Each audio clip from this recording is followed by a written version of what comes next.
more people for the daytime matinee rather than the evening. I don't know why, but anyway, we're going to have a fairly quick discussion, not 40 to 45 minutes, on stem cell therapies and the new protocols that we have developed. And then there'll be plenty of time for questions and answers, as long as you don't make them too difficult. You can handle most of them. Oh, yeah, okay. So that's good. So I'd like to just introduce you to the two speakers. There will be Scarlett, Galina, she's over here, Dr. Galina, and she'll be talking about the most important things for the young ladies, facial rejuvenation with stem cells and anti-aging. Now I don't know how many of you here, because I recognize those two here, and you haven't aged at all in 30 years that I've known you, so there we are, you see. I mean, it's amazing, and you haven't taken the stem cells yet. All right, well, we won't mention that. Anyway, I'd like to introduce you firstly to the medical director of PRMEDICA, and that's Dr. Victor. I know some of you guys. And you probably recognize him. He's been around for a little while. Been working with us for 2 years now, and as the medical director, he's going to take over and explain to you just exactly what we do. Well, thank you, Barry. As Barry said, we're going to try to keep it simple. We're going to try to keep it didactic. I want you guys not to get bored. As soon as you have any doubts or something, ask the girls for something to write on. If you want all the science behind the simple examples that I will make for everyone to understand, okay? All right, so PRMEDICA first. We are not only doing stem cell therapy, okay? That's one of the therapies that we offer, or that's one of the techniques that we use to treat our patients. But in general, we have several therapies that in one way or the other will positively affect the general wellness in our patients and the quality of life. Normally, I say I don't like to treat symptoms. I like to treat diagnosis, because it's a completely different story, right? First, we're going to start with some real basic terms that I think everyone should be aware of and really understand them. So on those bases, we will be able to understand the rest of the talk, okay? So again, that's my name. I'm Dr. Victor Oseguera. Here in Mexico, we have 2 last names. There's a middle name that I'm not going to say it. I'm a surgeon.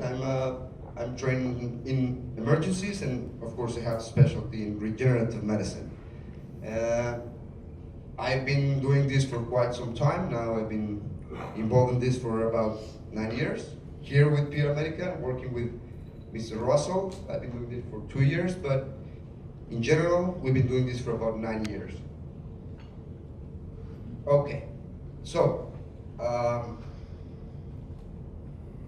we are the only clinic here at Los Cabos that is really focused on general wellness treatments, and the most recommended to get nice quality, good quality stem cells, safe stem cells. And we have a very good success rate in general with all of our treatments. Again, not every patient requires stem cells. There's a lot of patients that we can treat with other techniques. For example, conditions that involve swelling more than degeneration of the tissues. In that case, we don't need stem cells. That would be a very expensive anti-inflammatory. We use other kinds, like ozone, for example. Some of you ever heard of ozone treatment? Okay, well, that's one of the things that we're doing. And as you know, or some of you know, there's many ways to use it, and it is used for several things. All right, now, the goal in the treatment with or without stem cells is to prevent a surgical invasive procedure, okay? in one case. In cases that we have chronic degenerative diseases that we know that they're just going to get worse, like for example Parkinson's, like for example Alzheimer's, conditions that we're not sure why they're caused, like all the ranges of autism, things that other or traditional approaches to those diseases have not had any success with. And again, we're not doing it with stem cells necessarily, because as we're going to see in a little while, we cannot regenerate all the tissues in your bodies. Okay? We can regenerate parts of your bodies, parts of your tissues. In general, we can talk about connective tissue. Connective tissue involves around 7-8 things. Between those, we can talk about cartilage, which is the most common thing in my field. I'm treating a lot of arthrosis and arthritis and degeneration of the joints, of all of the joints in the body. So it's been widely used for orthopedic issues. So that's one thing that you have to know. We cannot regenerate everything. For example, brain, I cannot regenerate brain cells yet. Liver cells, I cannot regenerate them yet. But again, there's laboratories which we work with that they're doing the best they can to get to that point, right? So,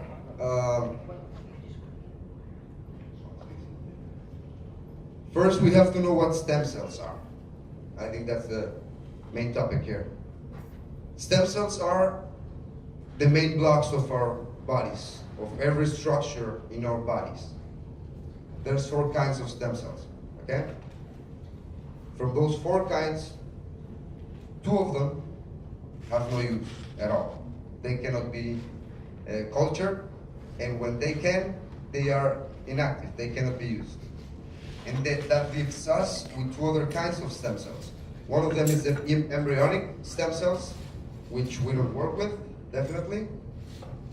Embryonic stem cells, you can find them on the placenta and on the fetus in the first 12 weeks of pregnancy. So by starters, you have to terminate the pregnancy to get embryonic stem cells. Okay? That's the first drawback. Second, they don't have restraints. They keep growing and they keep developing. So one of the most common side effects of using embryonic stem cells, which was a long time ago, was tumors, the creation of tumors and masses in the areas where they were injected. So now anyone's working with those, only North Korea, but they're doing it for the meat market or something like that. But we're working with the last kind of stem cell that is left, which is mesenchymal stem cells. Mesenchymal stem cells, you can find them in the placenta and in the umbilical cord after 14, 16 weeks. Why? An embryo or a fetus, or the change to embryo to fetus, is because it's completely formed. It's a human, now it's a human. So we don't need any more embryonic stem cells to produce all of the organs, because the organs are there. All of the cells that this body will require until it's an adult, they're already there.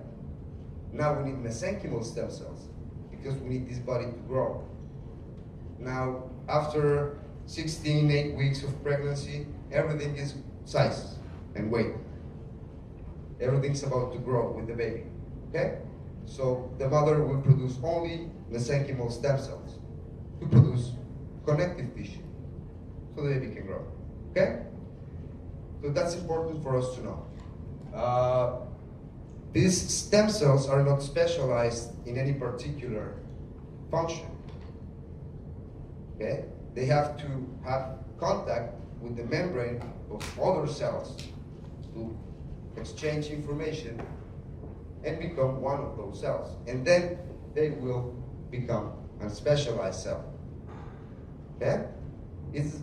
There's one of my easy examples. It's like having a puppy and having a big dog. So you put both together with a lace, and the puppy will learn from the big dog, right? Again, I'm trying to make it very simple so everyone understands.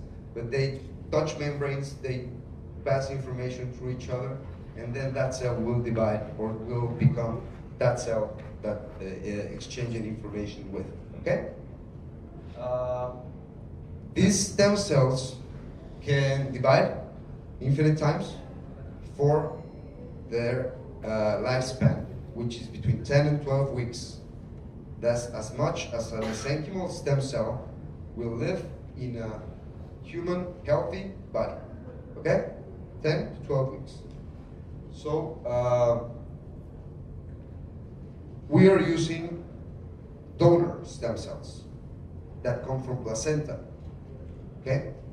As I said before, you can find the same kind of cells in placenta and umbilical cord, the same ones. The difference is that you have more concentration of them in the placenta than in the umbilical cord, okay? So that's why the laboratories used placenta tissue instead of umbilical cord tissue.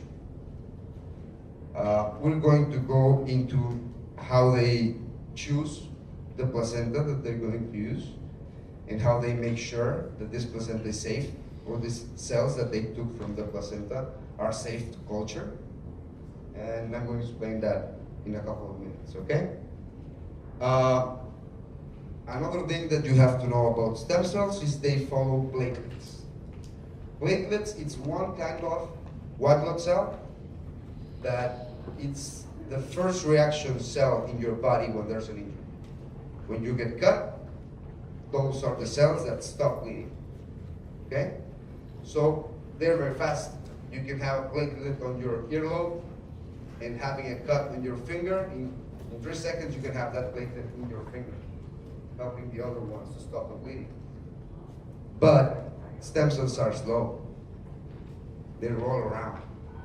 And they don't really see where there's injury. They just go roll around and see a lot of platelets. That means there's an injury. So they go where this cluster of platelets is and then start helping, okay? So in our treatments, mainly the intra-articular injections, we always use PRP mixed with the stem cells that we use. That way, your stem cells don't have to look for platelets. They are inside the platelets already. Okay, so they go exactly where the problem is, and we go with an ultrasound guidance directly to the areas that are more damaged, depending on the articulation. Okay? We're gonna talk about knee degeneration and about shoulder degeneration, for example. There are two very different kind of articulations, and then we're going to understand the difference between being very pinpointed or just put the cells inside a capsule, right?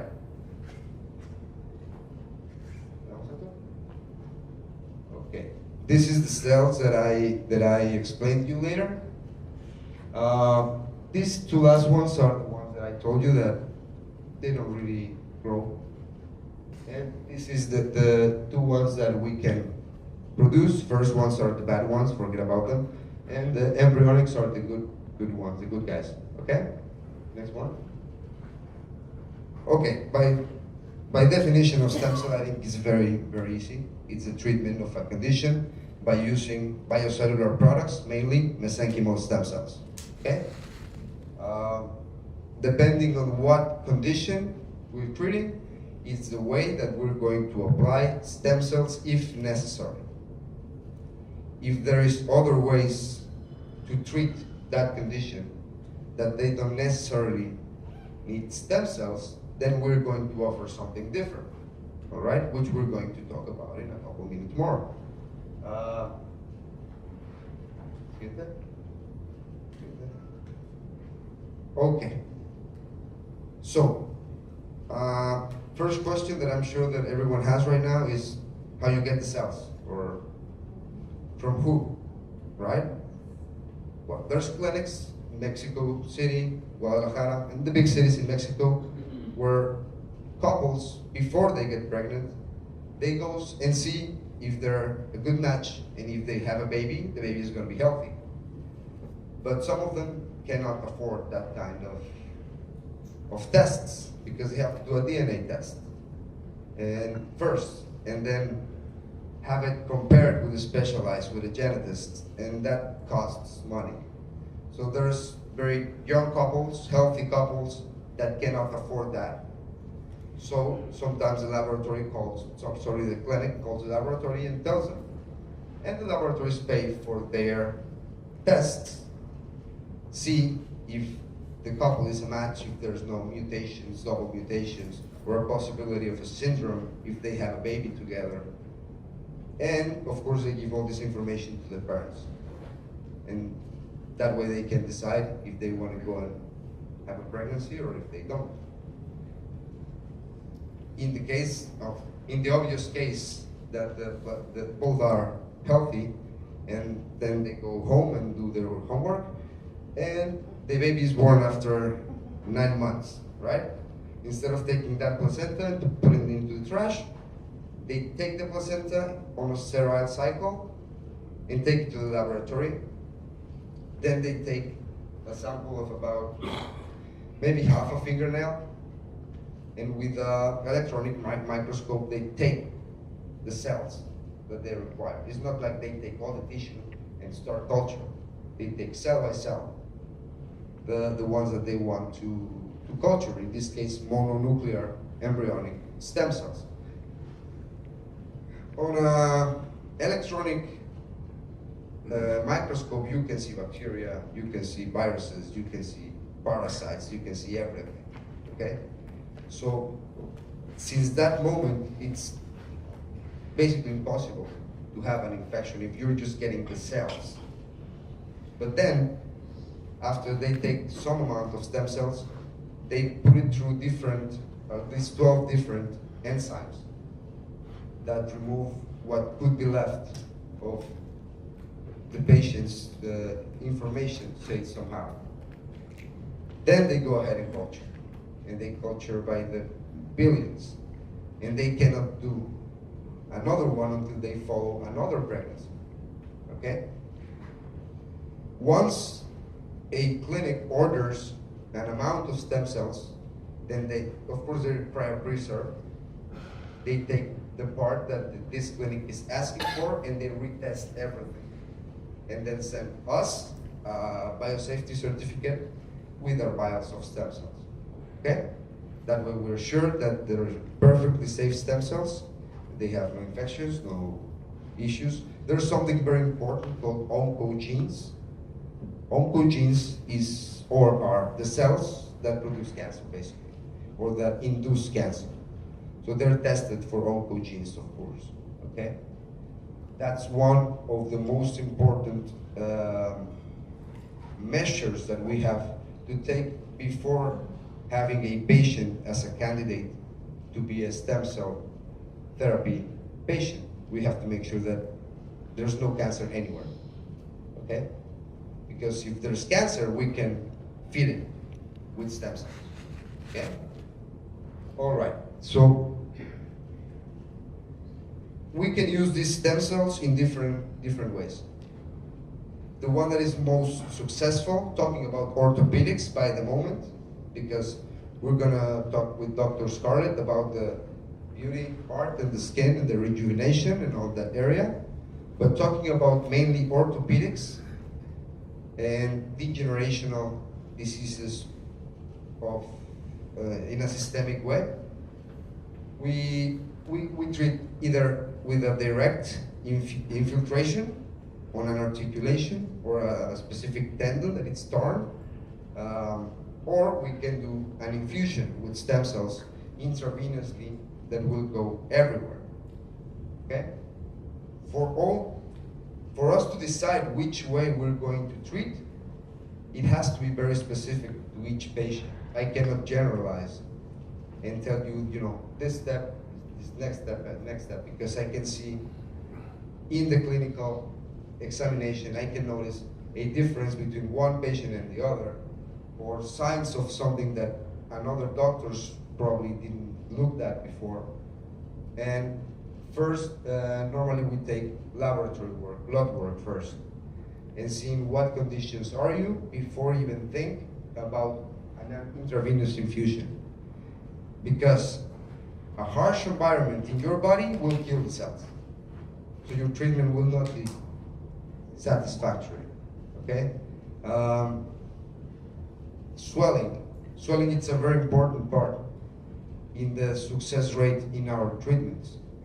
Again, because if we use the stem cells to fight off the inflammation cascade, then their energy and their lives is spent on that, on fighting off inflammation, instead of regenerating tissues. So we have to make sure that inflammation markers, cancer markers, a regular checkup, that everything's fine, and if something is not okay, then stabilize it and then think about treatment. But make sure that if we're going to do something, we have to make our best effort to get the highest success rate in our treatments. Another thing that you have to know is that we're very straightforward with our patients. When we can help, we help. When we cannot help, we can't. And that's it, So going back to protocols, again, what we're doing the most is orthopedics, pains and aches everywhere, like most of us have. And those are normally treated with infusion, direct infusion of normally an articulation. The best client, the knee. Maybe 65 or 70% of our patients come from a knee problem. And that's actually our most successful protocol. We have up to 90% or more success rate on a permanent or very long-term basis with a full recovery of the function of the articulation. And that's of course talking about advanced second degree or third degree. There's 4 degrees of degeneration. Okay, of course the first one is the mildest one, the fourth one is the worst one. In the 4th degree, we have more than 40% of the articular surface rubbing bone on bone. That means there's not a lot of cartilage. That means that our cells don't have enough information to become the kind of cell that we want them to become. And in those cases, we are very careful choosing what patient we can treat and what patient we cannot treat. For example, a 4th degree degeneration of any articulation that got an arthroscopic surgery, a scope, and that they removed all the cartilage that was, mashed around, and they shaved the ligaments and the tendons and all that, then we don't even think about injecting that patient because we don't have enough rough material to build enough cartilage so that patient stops having the symptom. So that's a patient that has to go to surgery. And we're not going to try to treat them because we know that it's not going to work, right? But if we have, for example, a 3rd degree, advanced 3rd degree, with a lot of swelling, we first treat the swelling and then treat the degeneration, okay? That's the sequence. We cannot do it the other way around. It doesn't work like that. Of course, there's conditions that come with age, as easy as that, wearing out of the tissues.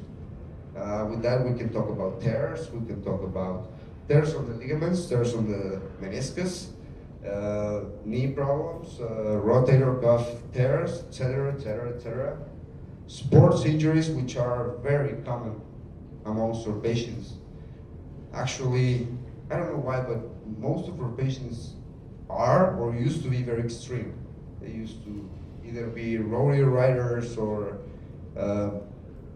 motocross riders or something, or skiers. We have a lot of skiers, and that really, really hurts your knees, Golfers with an ankle, knee problem, hip problem. Right, Bryce?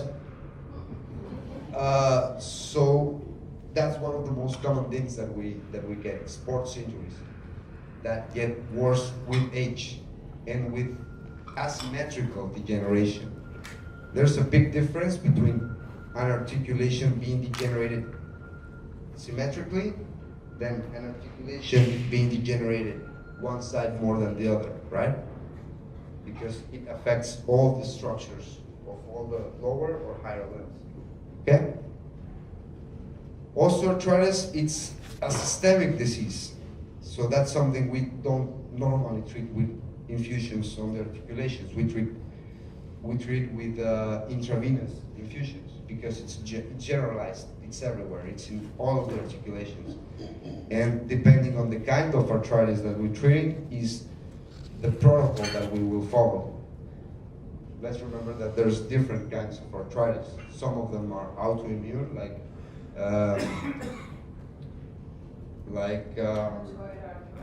rheumatoid arthritis, sorry, I forgot the word. And some other ones just come with age and it's degenerational and it's worn out of the articulation as osteoarthritis, okay?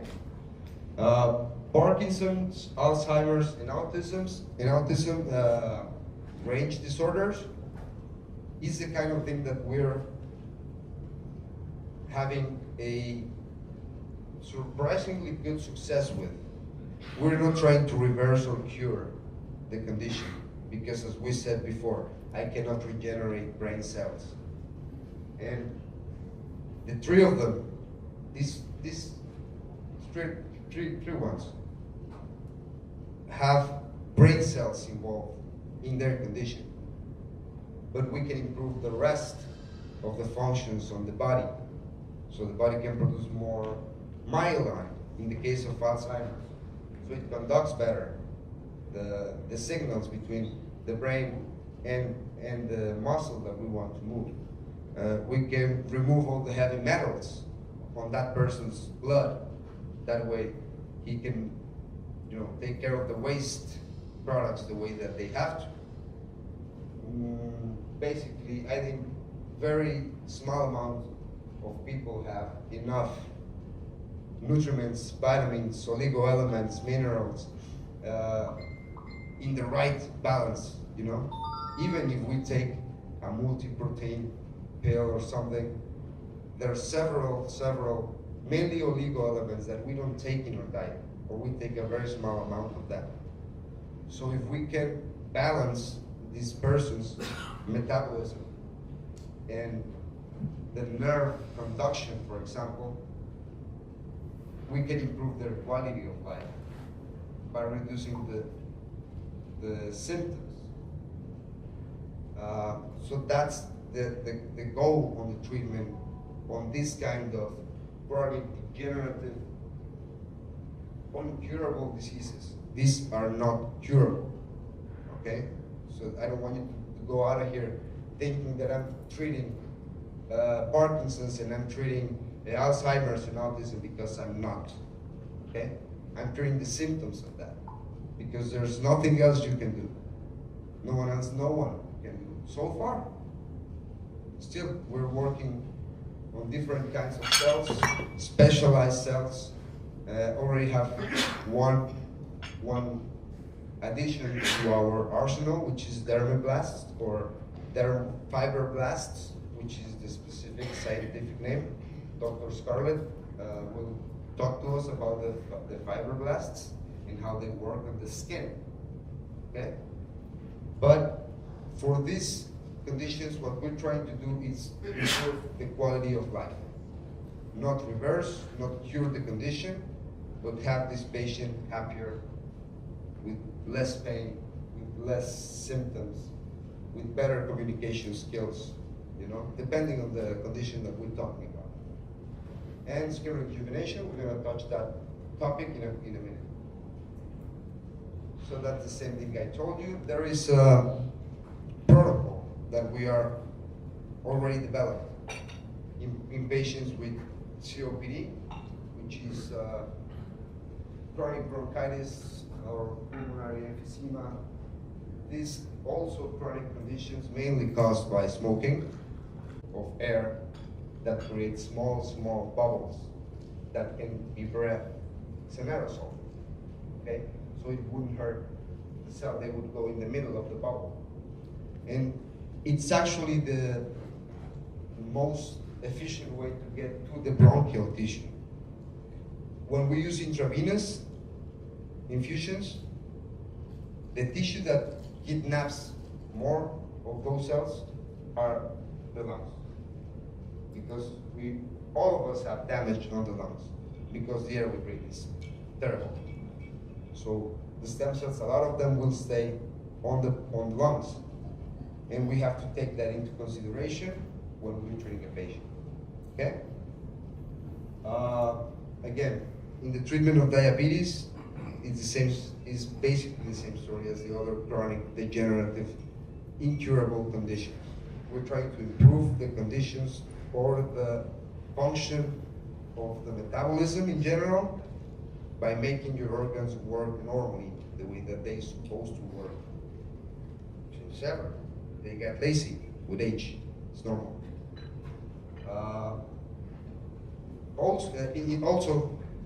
The goal in diabetes treatment, mainly, of course, type 2 diabetes, is to reduce the amount of insulin that the patient has to take.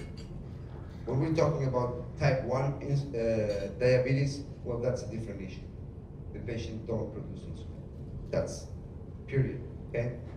But in type 2 diabetes, which is the most common, we're trying to reduce the amount of insulin.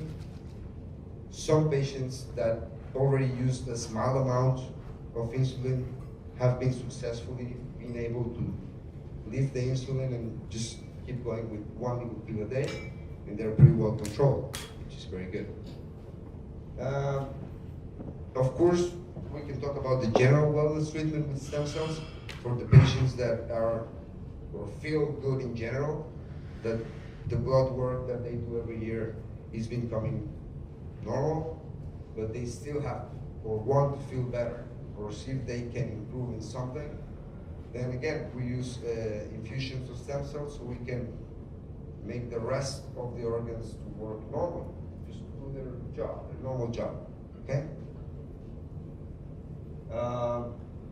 In athletes, which is other kind of use for stem cells, of course increases the hypertrophy of the muscles, right? If you are tearing the muscles and you're using stem cells at the same time, it will heal faster, so you can break it again and you can get bigger and bigger. But of course it has its limits. It has, sorry, forget about the microphone. It has its limits, its dosages, its indications. It's not for everyone. And it is an indication for patients that have motion issues because muscular atrophy hits them, all of them. Even persons with knee problem that are limping from one side will create atrophy in one of the limbs. And we have to develop the muscles on that leg, and they have to be equal because the rest of the structures of the knee or the shoulder or the hip will not be aligned, and they will wear out in a different way. So muscular development is one of the most important parts of the treatment with stem cells. We have to look for a way for the patient to develop more muscle in areas that are specifically needed. We don't want you to become a super big guy with a 12-pack, but we want you to develop the nice musculature that you need in that particular area that is bothering you, right? So we already talked about the blood work that we do in every patient that is going to go through a mainly intravenous infusion, okay? But also for local injection. The facial treatment and the beauty treatments, it's a little bit different, and it's not as delicate as an infusion with stem cells or an injection with stem cells. In case that the doctor that takes care of you looks something that it's, suspicious in your skin, he will stop, see what it is, decide if it's safe for you, and then do the treatment, okay?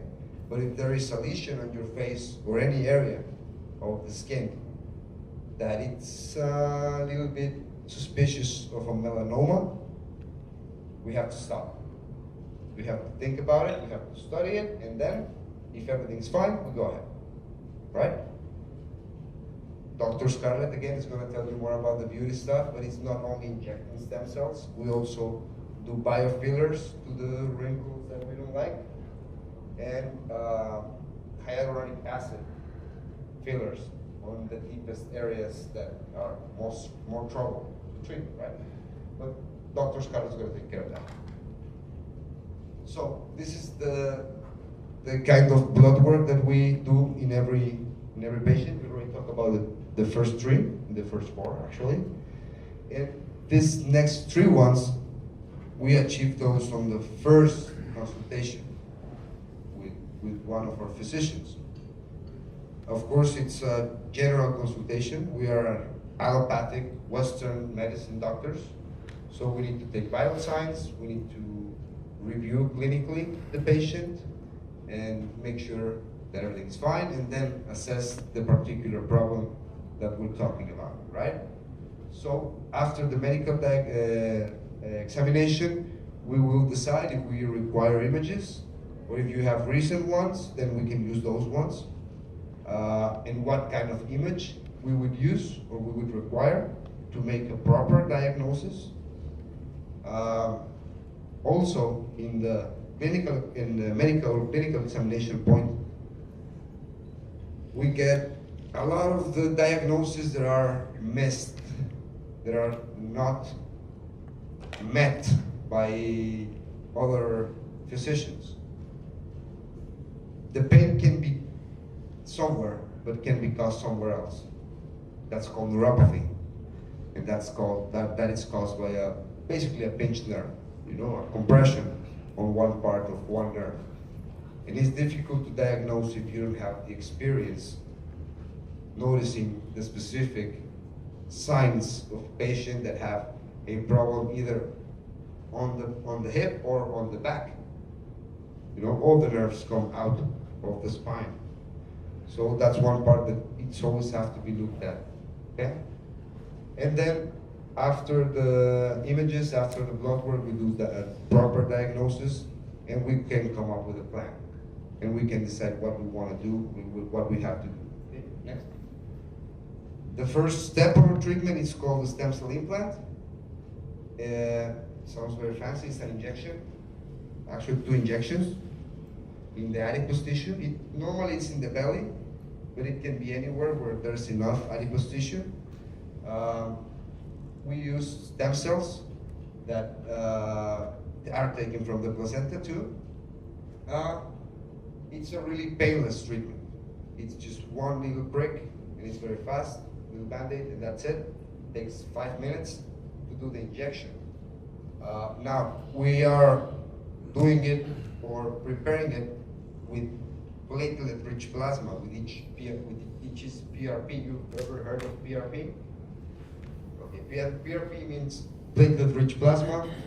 Some years ago, it used to be used as a sole treatment for degeneration for the knee with regular, not so good results, but it's good for swelling.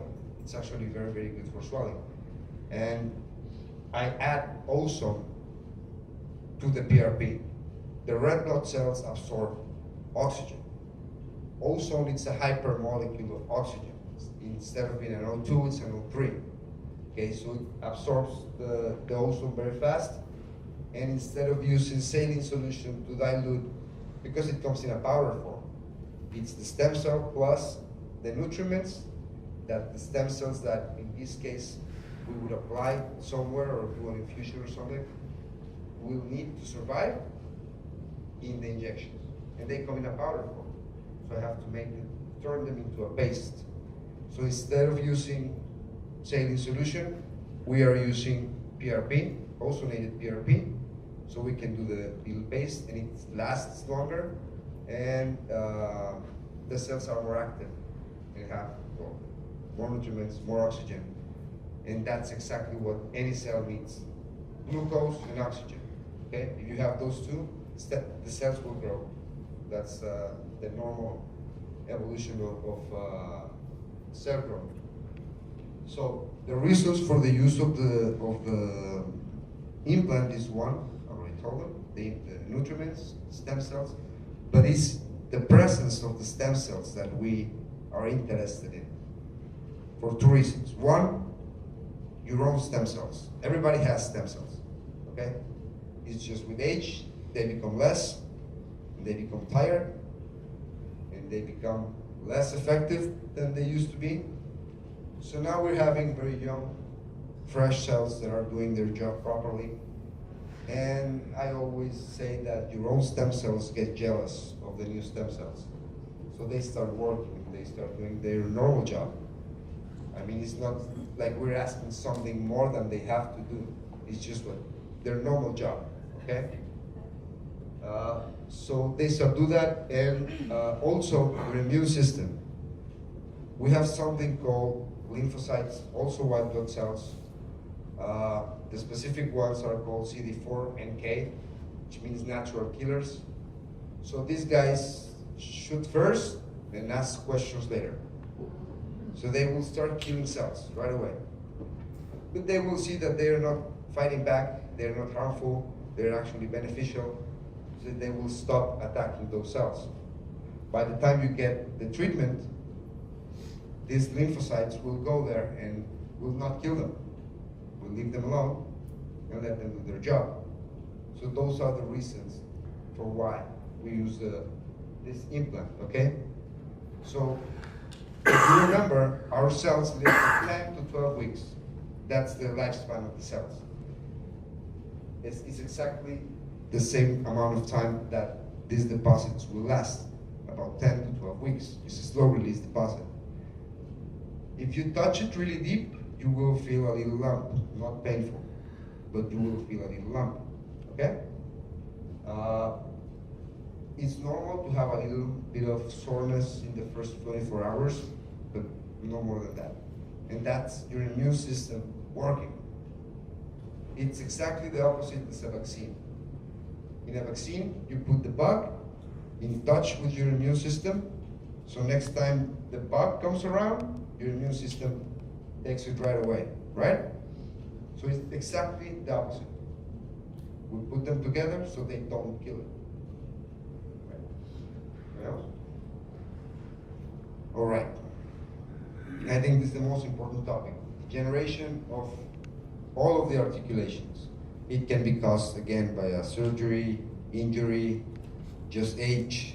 It can be even genetic malformation that it's wearing out differently the surfaces of the joints.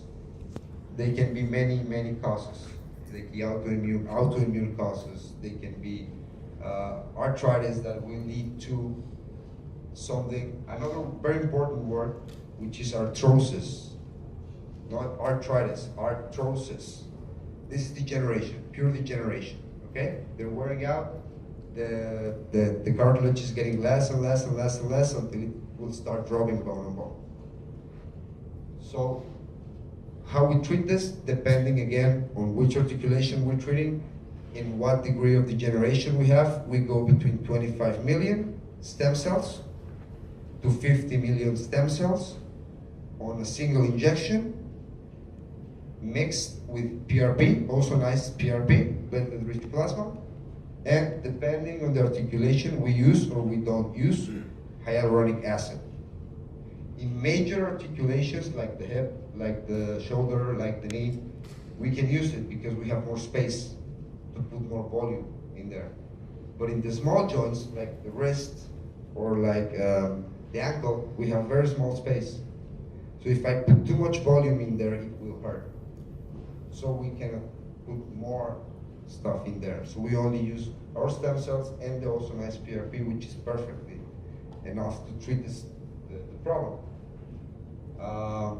Again, this is direct local injection. It's via ultrasound guidance.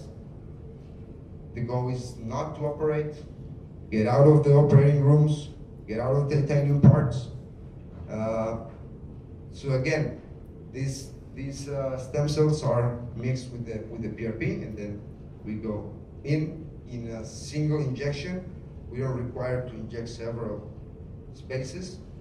Normally we try, in case that there's two areas very close, one to each other, to use a different needle and try to treat both parts with one pole instead of injecting twice. We try to do this the most comfortable way for the patient, okay? Okay. When we have systemic, chronic, again, incurable diseases or curable diseases, we do systemic treatment with stem cells first, but we mix it up with the rest of the therapies that we are not developing with, but we are using in our protocols. First, and it's giving us great results, it's ozone therapy. Ozone therapy can be done directly on superficial injections on the ligaments, tendons, not inside the articulation. It can be, but it's not really practical. So we use it more for ligaments and tendons and the swelling around the capsule. Or it can be intravenous via chemotherapy. What we do is we draw some of your blood in a pre-filled syringe of ozone. We mix it up. The red blood cells absorb the ozone, and we draw back the blood to your body.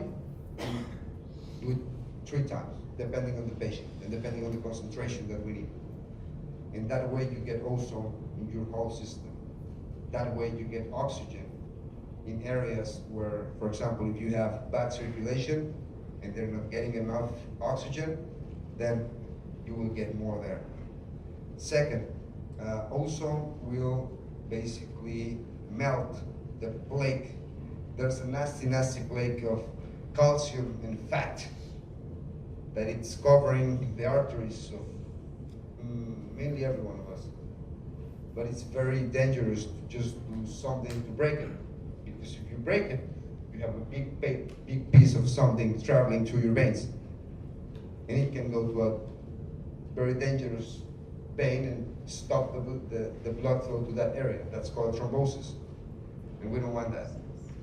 So if you melt that paste, you don't have that issue.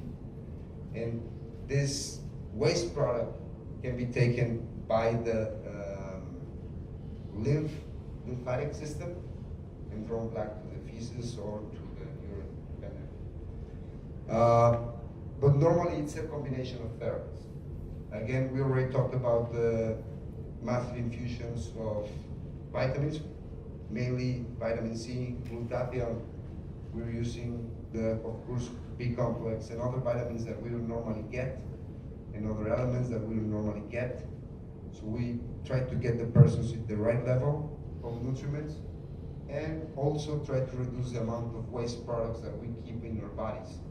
And that we treat with chelation treatments, plus the Myers cocktail, which is something that maybe some of you are familiar with, in the different combinations of Myers cocktails that you can use, okay?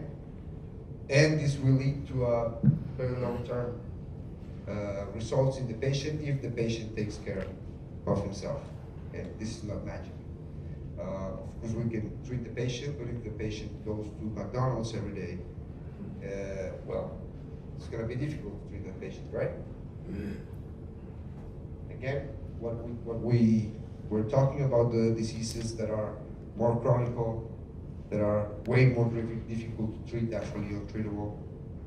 We can treat the symptoms, and we can give a better quality of life to those patients, okay? We already know what Alzheimer's disease is. It's progressive, again. So that's exactly what we want to act in the progressive part. We want to stop it. Maybe we cannot reverse it, but we can try to stop it, to progress, okay? And remove the symptoms that this patient was having, or at least try to reduce them. We know it's the most common cause of dementia in the world. And again, this causes senile plaques inside of the blood vessels in the veins. So the therapies that we use help remove that plaque, and they will not be cured. It it will not be reversed, but it will be stopped. That's for sure. Parkinson's disease, we are mainly familiar, I guess so too. It's also progressive, but it affects more the motor skills of a patient.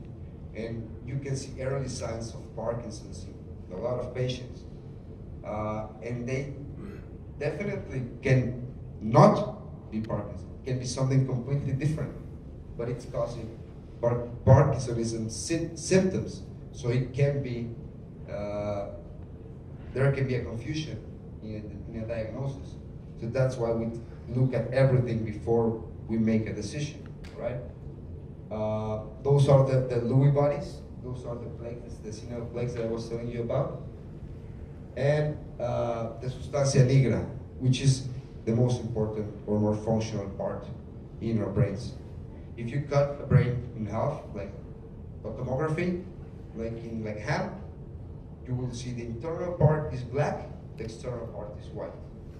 Okay? So that the nigra, the substantia nigra, is where, let's say, the neuron is, and all the white stuff are axons, parts of the cells that go everywhere. Okay? So that's a loss in that part of that tissue in the body. Again, we cannot treat that yet. We will get there, but we can treat the symptoms. Again, the cause is unknown, but there's a lot of theories around it, environmental, genetic, you name it. The thing is that this is one condition that really affects a patient. Actually, it can finish off the quality of life of a patient. So if we can do something for that person, I think it's great, right?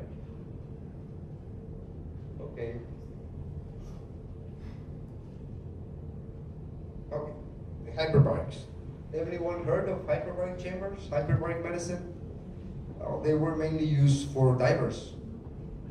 Now we know that high concentrations of ozone at high concentrations of pressure, it will force our bodies to accept the oxygen. Even if you don't want it, you will get it, you know? And this has been used in several things. Depending on the condition, we decide the pressure that the chambers can go. The lowest that it's effective is at least 2 atmospheres. The top is 8, almost anyone can take 8, it's too uncomfortable. Normally, everyone goes between 4 atmospheres when they can take it, and 4.5. That's the normal range of atmospheres that you need in a chamber. And this is pressurized with oxygen, and of course you're taking oxygen 100% on a mask. The conditions that you can treat are numerous. That's why we combine treatments. Because if you use more than one therapy that it's already been proven, then you get way more chances to get the results that you want. With the hyperbaric medicine or chamber, as you can see there, you can treat even for blood loss because you're giving them oxygen directly to the blood, to the red blood cells that are conducting it to the rest of the tissues. You can use it, of course, anemia is the same as the blood loss, just with volume. Any kind of injury, in this case I mentioned crush, but it can be several kinds of injuries.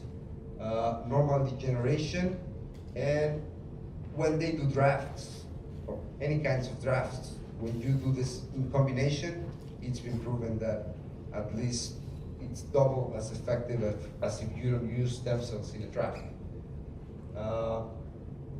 This will create angiogenesis, that means new veins.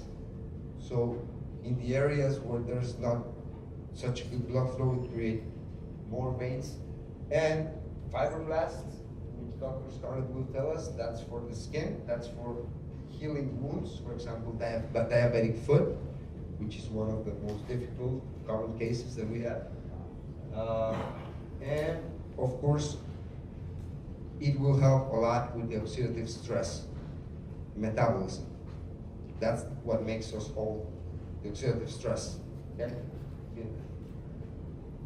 Okay.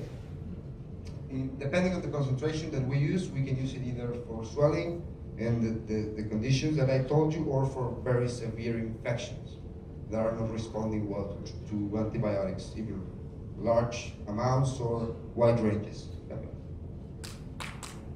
Okay. The IV infusion, it's calculated depending on the weight of the patient and depending on the severity of the condition that we're treating. Okay? This is doesn't take more than 45 minutes to 1 hour to do the procedure. The benefits go from the same lifespan, 10 to 12 weeks. The cells will go everywhere. Again, the lungs will take some of them. Here is where we get that issue of trying to direct the cells where we want them to go. So we have to improve the other issues that we have so they don't go there and they go where we want them to go. That's a little bit tricky, but it's very possible. A lot of our patients come to get their IV infusions as a general wellness treatment. They come sometimes every year, every couple of years. And of course it changes, because it changes the metabolism, it changes your personality. You feel better. If you feel better and you don't have pain, you're a different person. I can tell you that. The energy boost is different in intensity on each patient, but it's mainly general. Mainly all of them say the same. The mood changes because the rest of the things changes. It's not just because of the infusion. But the decreased inflammatory processes will help us sleep better. That's one thing. Our body will not lose so much energy by fighting off inflammation. And we will be able to do all the rest of our functions easier. That's why we say that we have the regulation of the general operation of the human body in the whole, you know? This is very similar to the injections that we talked about in the adipose tissue, but this is way more direct and not aggressive, but it's at least, oh yeah, aggressive is the right word. We go directly right there and we go with what we have, right? And the ozone, well, it's been working very good for us, for all of our patients. Here the idea is to remove swelling and remove pain, and remove it fast as we can. We're talking about a patient coming in with pain and walking out without pain. It's not an anesthetic, it's an anti-inflammatory, anti-pain substance, not medication, because it's a substance. We make this with a generator. We have to prepare it right there as soon as the patient is ready for injection. We use medical grade oxygen with an ozone generator, put it through electric currents, and we get ozone. And we inject, when it's local, we inject gas, directly gas, okay? When it's in the blood, we ozonize the blood and draw it back. And this again will lead to remove the inflammation cascade, the oxidative stress metabolism, and we take away the pain really, really fast. So again, as I told you, it can be used in several ways. Sometimes they ozonize saline solution and they give the patient an intravenous saline ozonized solution. Sometimes they do the hemotherapy, as I told you before. There's a bodysuit that you have that you can get it through your pores. It's very irritative with the airway. So we never put it in the air. What is the word? Irritating? Irritative. Or what is? Irritational. Irritational, that's what. Yeah, it's aggressive against the mucus of the airway. So nobody will ever use it directly. Like, helps a lot the cells not to waste their energy by fighting off inflammation. Okay. We normally do or try to do first ozone, again to remove the swelling, let the cells do what they have to do, and also use the ozone in the injection with stem cells while we mix it up with the PRP, and we ozonate that PRP so it goes inside of the articulation. And chelation, as I told you before, chelation is used to remove heavy metals from the bloodstream. We're talking about copper, aluminum, we're talking about lead. There's at least 7 of them that most of us have. If we buy at Walmart, all of us have some amount of heavy metal poisoning. So this goes intravenous. It's an application of the combination of medications. In this case, are medications that will basically attract those metals, and they will go through the kidneys, and we would pee them out. Okay. This we already talked about it too. It's about balancing the levels of nutrients in your body so you can feel better, so you have more energy, so you do your things better, right?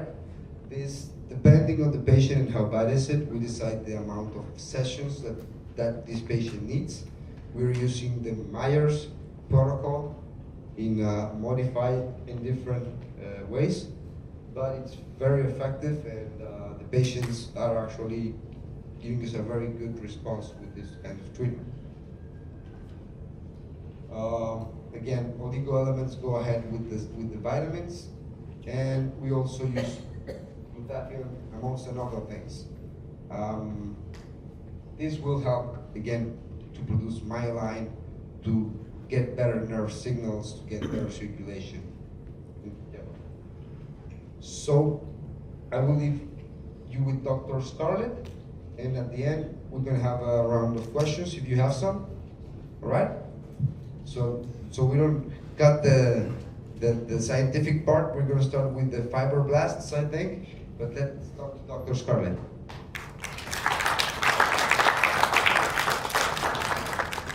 Hello, everyone. Are you tired? To get a real class of medicine today. You almost become doctors. We'll try to not be that intense. I will talk to you about wellness and beauty. Is the kind of treatments that I do.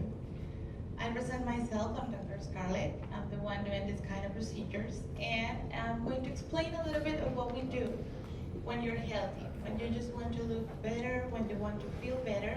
It doesn't matter if you don't have any kind of health problem. Okay?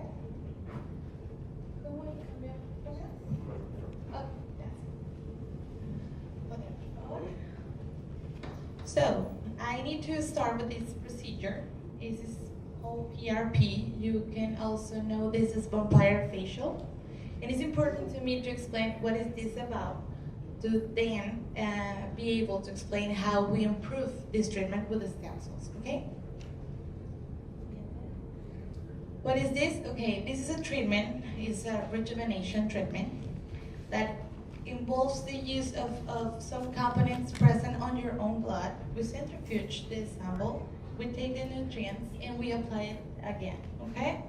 These work for rejuvenation, make better expression lines, alopecia, acne, it can be active or just the scars we have, melasma, and also we have stretch marks. Why is this a rejuvenation treatment? This is important because the kind of cell that we take out of your blood is capable of nourishing the tissue, okay? This is important, and don't forget it for the explanation. How is the treatment? This treatment, it's made on our clinic. It's something that takes around 2 hours because you get some facial before and then the application of the stem cells, okay? So I was telling you about, we collect the blood, separate the components, and we take the platelets, okay?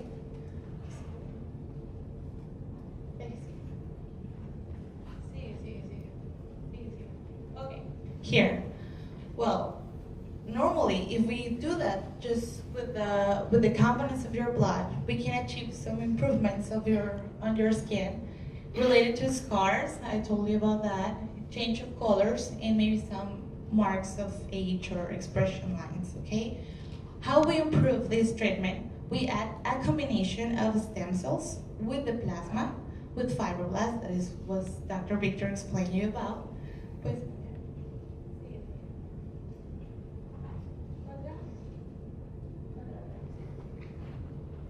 and this is called Dermiblast Plus. So, you now understand how is the procedure of the PRP. What we do is to do the same procedure, but with the combination of stem cells and fibroblasts. This is coming from a donor, the same laboratory that Dr. Victor already explained. So now you know what a stem cell does in a tissue, is what we're looking for, okay? How it works. First, stem cells. Now we know that the stem cells are going to regenerate the tissue, right? What happened with fibroblasts? This is the one in charge of creating collagen. So it's going to make stronger the structure of my skin. And at the end, the PRP that I already explained, that is for nourishing. What happened here, we're building a new skin, the one that we had 10 years ago, and we're nourishing for maintenance, okay? About the stem cells, you already know everything because you've been a while listening about it. I just want to remind you that they have the capability of becoming different kind of cells. So in this case, we're looking for them to convert in this kind of cell that we need to rebuild the skin, okay? Fibroblasts, I was telling you about this. This is responsible for releasing the collagen. So what happened with us with the time, we lose these cells, we don't have that much. And the quality of the collagen they are creating is not the one that we had before. So if we add some fibroblasts that were not there, what are we doing is creating more collagen available for our skin, okay? Okay, here. This is a good picture for explaining about the result. You need to know first that the kind of treatment we are doing is for helping your skin. So the skin will look better and younger. That's the rejuvenation part. After that, we do a filler procedure. This is something really natural. We apply it in specific points, so you cannot really tell what happened there, but something's different. Just to lift a little bit the areas that are changing the way we look.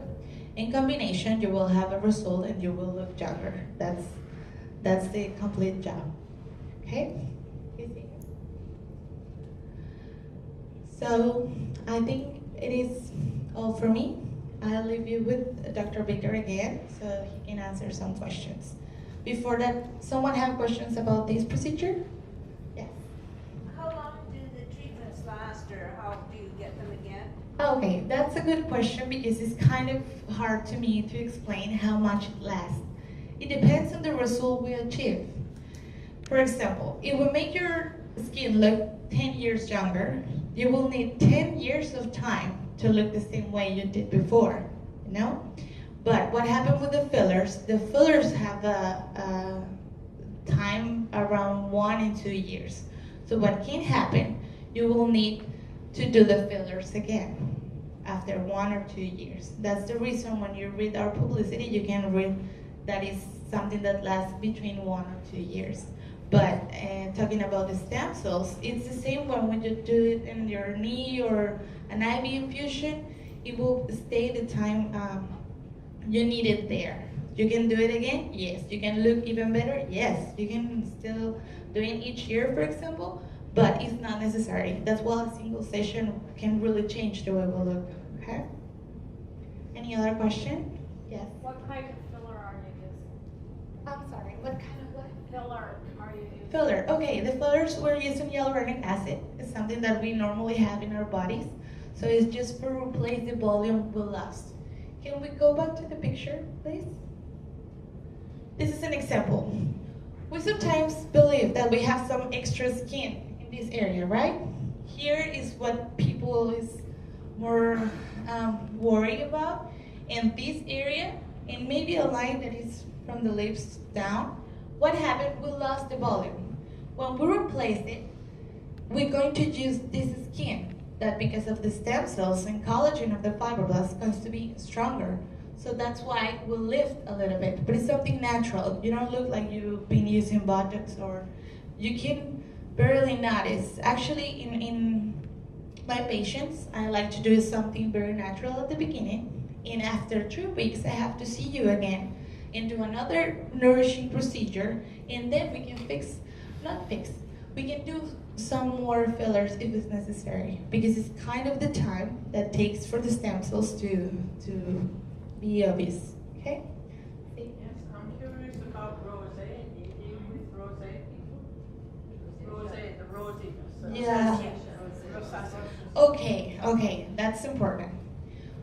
This is some aesthetic use of the stem cells, but we have to remember what they can do for our tissue when it's damaged. So when you have allergic situations there, maybe a scar, something that we want to fix, we want to treat, stem cells will act as if you apply it for diabetes or some problem in your knee. So yes, I will recommend, without the fillers, first to treat with the stem cells, keep nourishing with the PRP, and then we can consider the aesthetic part of the treatment. But yes, when we have some skin problem, we can treat the area, even if it's not the face. It can be done neck, chest, beeline, or any other part of our body having a problem, okay? Someone else, another question? Okay, just to tell you a little bit about how is this procedure done. I use a very small needle. It is an injection direct to our skin. It doesn't hurt. It's something that is very gentle. And before that, you get this facial procedure that is a cleaning, a deep cleaning, and then we do the application. And then I was telling you, after 3 weeks, I have to see you again and keep nourishing the tissue. I'm going to leave some of the cards, my personal cards there. You can call me, you can write me if you have any question, or you can visit us and have a consultation, and then we can see what is better for you. I have to say that if we talk about knees, all are the same, but if we talk about faces, all are different. So I would like to see you personally if you want to have this treatment and make my better recommendation, okay? Any more questions? No? Okay, thank you for coming, and I really hope this time here changed your life and the way you feel, okay?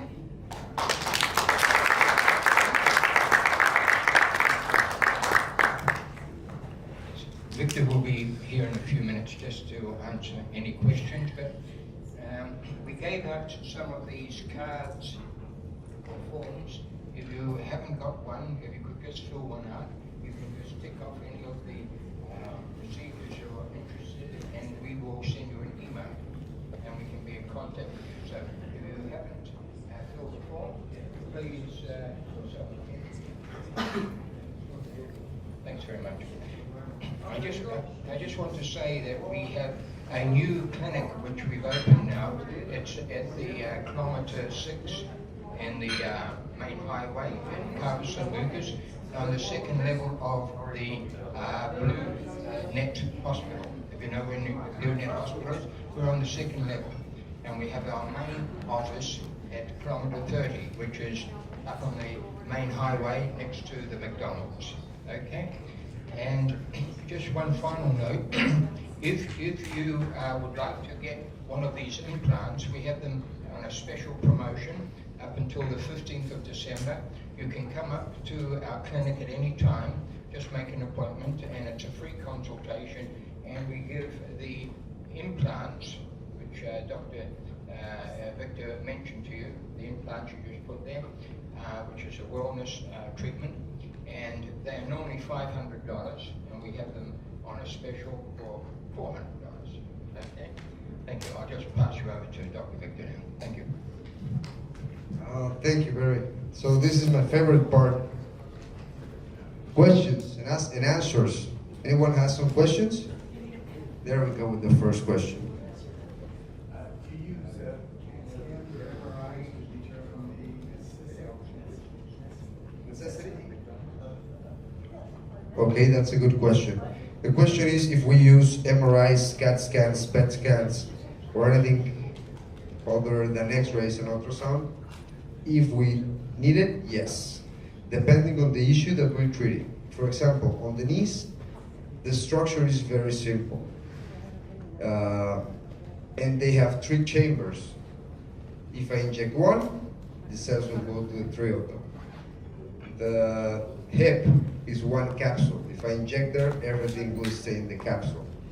The shoulder, it's a different thing because it has part of the ligaments on the inside of the capsule, which is the rotator cuff, right? If it's necessary, which normally is not necessary, I use first. I was talking to somebody on the bathroom actually.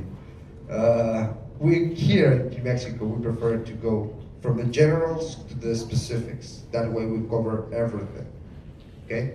So first we'll start with a regular X-ray, see what we're dealing with, see the big picture, and then I do a live ultrasound to see what's going on right there.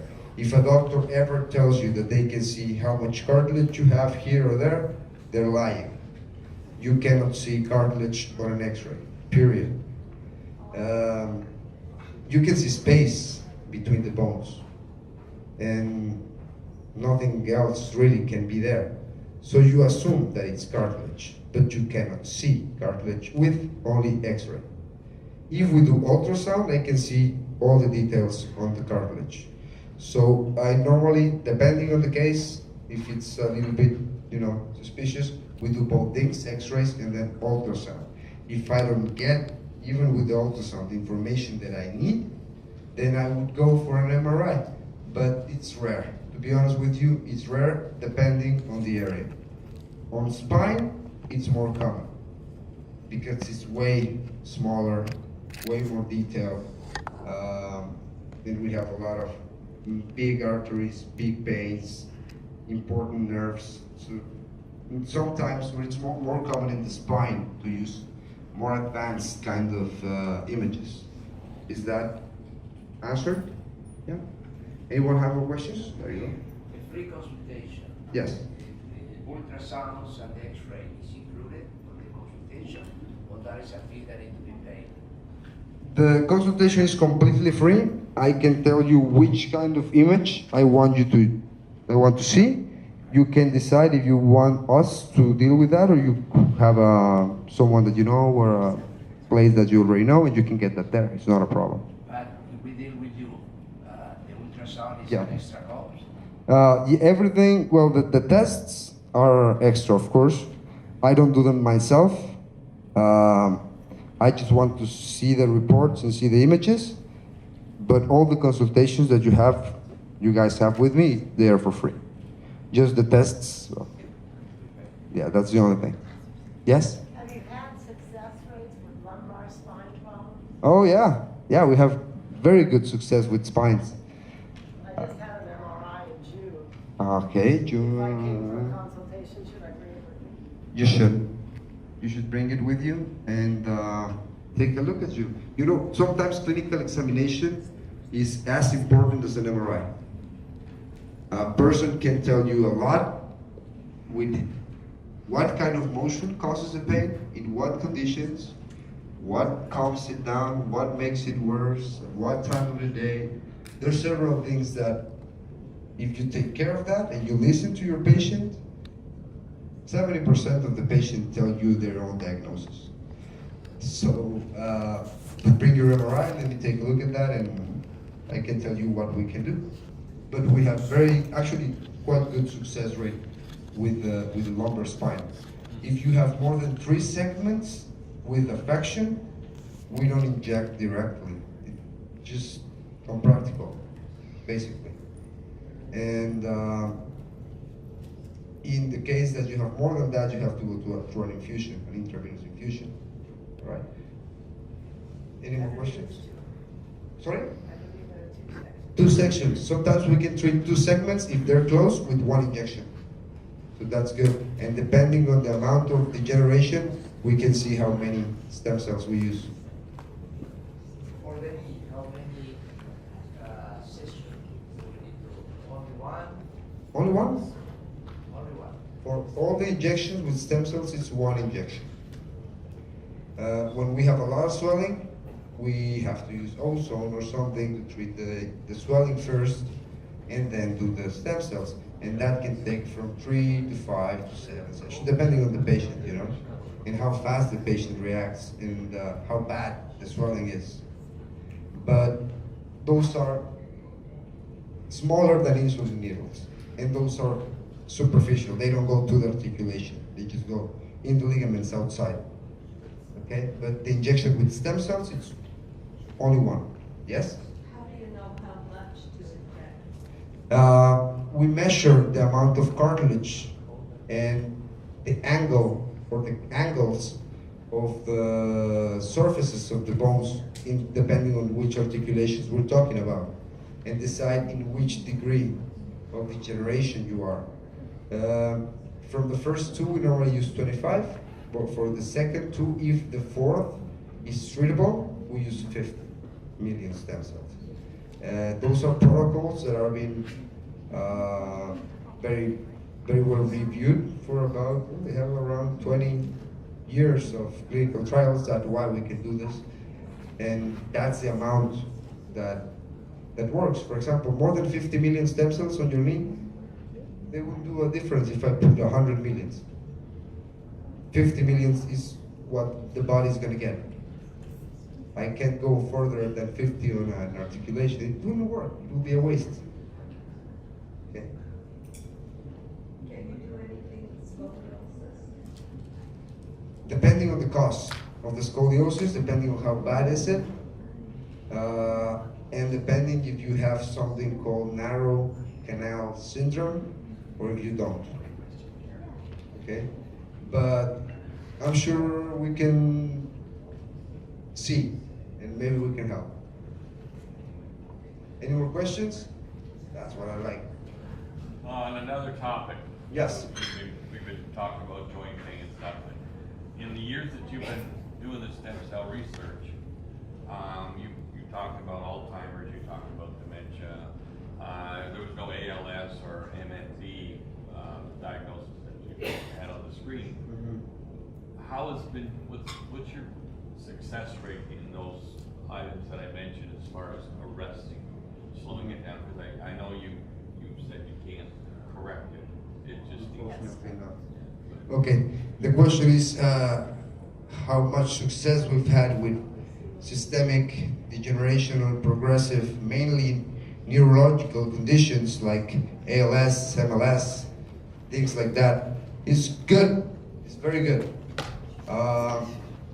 It's very difficult to correct 100% of the symptoms for the patient. But I would say that I can, or we can, remove even 70% of the patient, depending on how bad and how advanced the condition is. We can improve around, I don't want to say a number, but it's a high rate. It's a high rate, it's a noticeable difference. I wouldn't say dramatic because I like to underpromise always, but it's a noticeable effect and it's a lasting effect too. So is it done with an IV? Is that how you do that? That's actually multiple IVs, but only one with stem cells. The other ones we would do, depending on the case, you know, but we'll have to probably do chemotherapy with ozone or some Myers cocktails, maybe chelation, you know, try to improve the functions of your blood vessels, of your lymph nodes, of your liver, of your pancreas, of everything, you know. So in doing that, it's not a local, it's actually systemic. It's systemic. So Systemic and it's lasting. The whole body. And it's lasting. It's not something that is going to last for 2 months and yeah, I have to go back to Los Cabos, really, okay. Right. No, this lasts for quite some time. But also, patients like it and they come often to get something else. So then the cost is there's a generated cost as to the infusions are calculated depending on the weight of the patient and the severity. I think maybe Barry will be able to tell you more about numbers. I am lost on that. Thank you. I noticed that you Yes? With asthma, yes, but we haven't tried it with nebulizer because that goes straight to your sinuses and your bronchi. And an allergy is a systemic issue. It doesn't matter if you breathe it or you touch it, right? So in that case, we have some good success with intravenous infusions, but not with nebulizer. I have severe asthma that's caused from soda pills. Okay. So I have an overabundance of soda pills that go into my lungs and cause Okay. the attacks. So I'm not We should sure talk. if the stem cells were- We should talk. Okay, fine. Definitely, because there's a wide range of treatments, combinations of treatments that we can use, and I'm sure we can do something for you. More questions? Do you have a testimonial page? Oh, I have a lot of them. I have actually a lot of them are here. I'm not gonna point them out because they're gonna kick my butt, but they're here. You know, but we have a lot of them.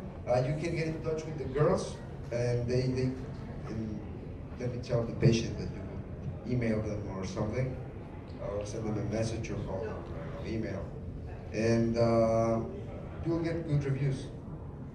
Actually, we don't have any bad comments so far. All through 9 years, everything's good. So yes, the girls can give you some numbers. I had a question around here. Has there been any work on patients with thyroid conditions, such as Hashimoto's disease? You know, where the body is. Something new. Yeah, and eventually it's degenerative to a point. After you Could become have it. cancerous because. Can you repeat the question, please, so we can hear? We can treat Hashimoto's. You can't. Yeah, the question is if we can treat autoimmune conditions like Hashimoto's thyroiditis. We can, actually we can. Autoimmune conditions like lupus, like and MS, for example, too, and porphyria, Hashimoto's, Hirschsprung disease. We can treat all that with very good success rate, definitely. In that case, we would actually inject the thyroid and do an infusion with Hashimoto's. Yeah. But we don't use radioactive iodine, right? Any more questions? We're good? Everybody's an expert today? Yes. Good. All right, guys. Then thank you for coming. Thank you for listening to me.